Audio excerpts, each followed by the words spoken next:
Somewhere in the middle of his book on Thought-Power, Sivananda writes something strange. He's been saying for pages, watch your thoughts, cultivate the good ones, be vigilant, discipline the mind. And then, almost as a footnote, he writes, the more you try to expel a thought, the more it repeats itself. He saw it, he wrote it down, and then kept going with the same advice. I've been sitting with that gap, because if you've spent any real time trying to be the gardener Sivananda describes, catching the bad thoughts before they root, replacing them with something cleaner, there's a specific thing that happens that none of the books quite name. The watching becomes its own weight, and something in you starts wondering whether the problem was never the thoughts themselves. That's what I want to look at here. The premise makes a certain kind of sense. The mind produces thoughts constantly, and some of those thoughts generate suffering, anxiety, self-criticism, resentment, a free-floating unease that doesn't attach to anything specific. If you could see them clearly enough, early enough, you could redirect them, choose better ones, tend to the inner garden, as Sivananda puts it, the way you'd pull weeds before they take root. There's something honest in that. It acknowledges that the inner life isn't passive, that what moves through the mind has weight, that attention matters. So you try it. You start watching. You catch the anxious thought mid-spiral and try to replace it with something steadier. You notice the critical voice and substitute something more measured. When the mind gets loud, you reach for the mantra.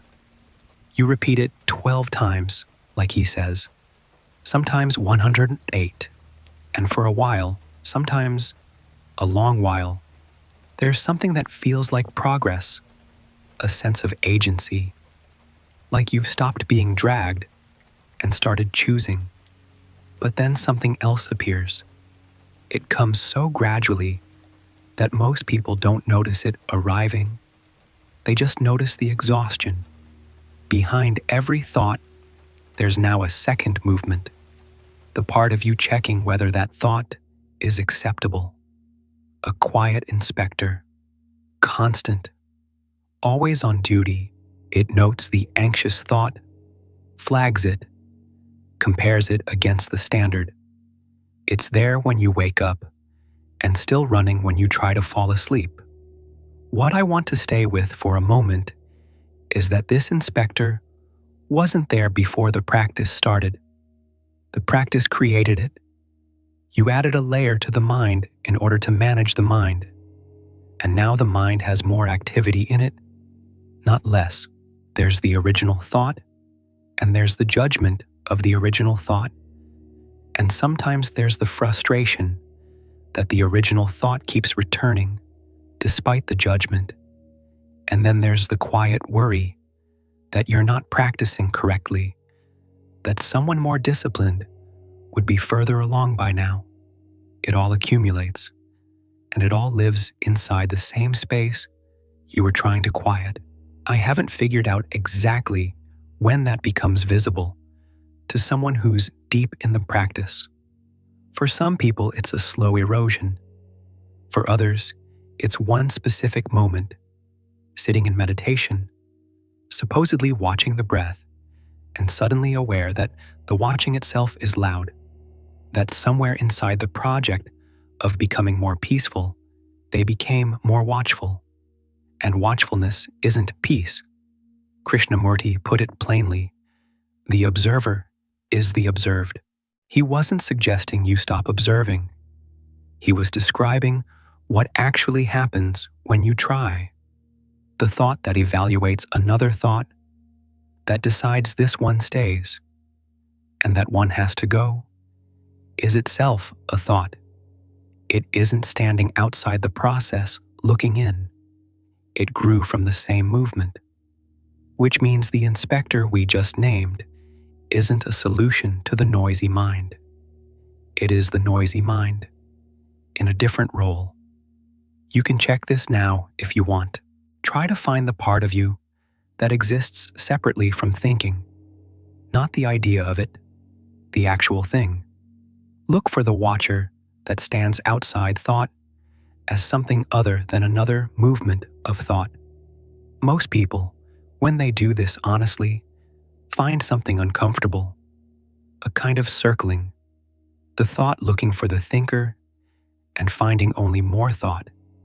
This is where I want to go back to Sivananda, not to argue with him, to look at something he placed in his own text without quite seeing what it meant.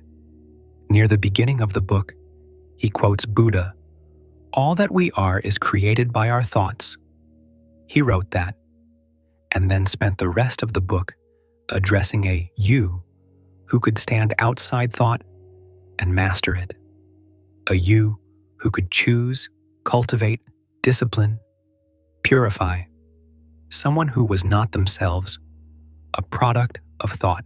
If all that you are is created by your thoughts, where does that leave the one who's supposed to master them?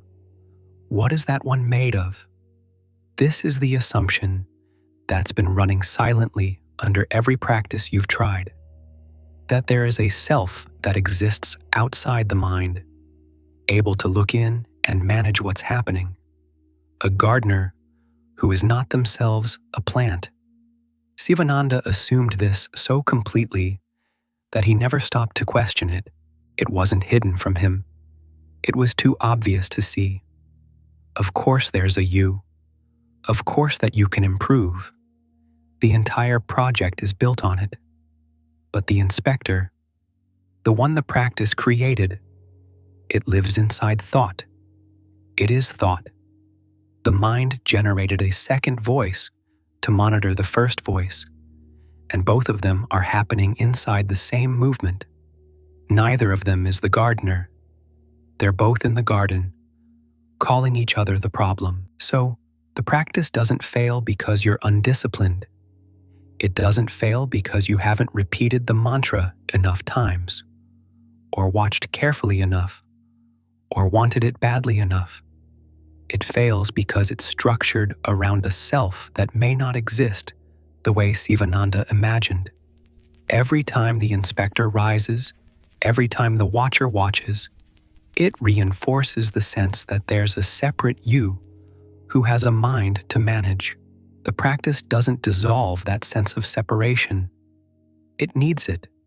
It keeps generating it, because someone has to be doing the managing, and that someone has to believe they're making progress. And now, back to that gap I mentioned at the beginning. The moment where Sivananda wrote that the more you try to expel a thought, the more it repeats, and then kept going with the same advice.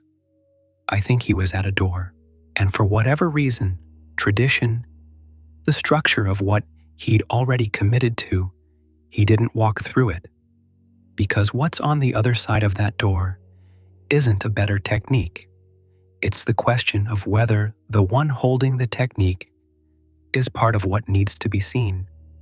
I want to be careful here, because this is the point where it's easiest to make it sound like I'm offering something better. I'm not. When the assumption is actually seen, not just understood conceptually, but seen the way you'd see something that was always directly in front of you, something does shift. The thoughts don't stop.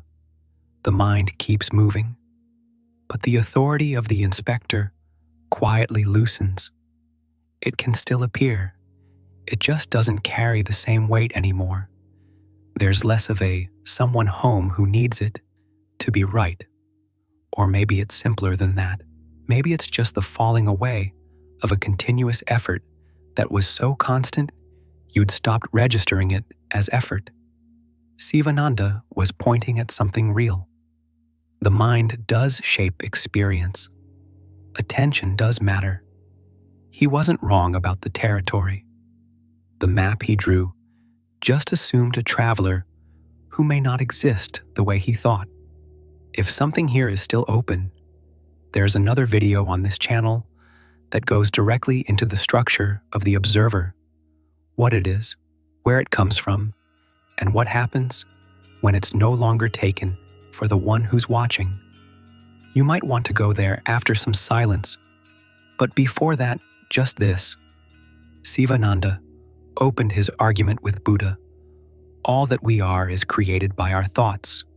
If that's completely true, not poetically, not metaphorically, but literally, then the person who read that sentence and decided to become the master of their thoughts and spent years watching and cultivating and inspecting and trying, who was that?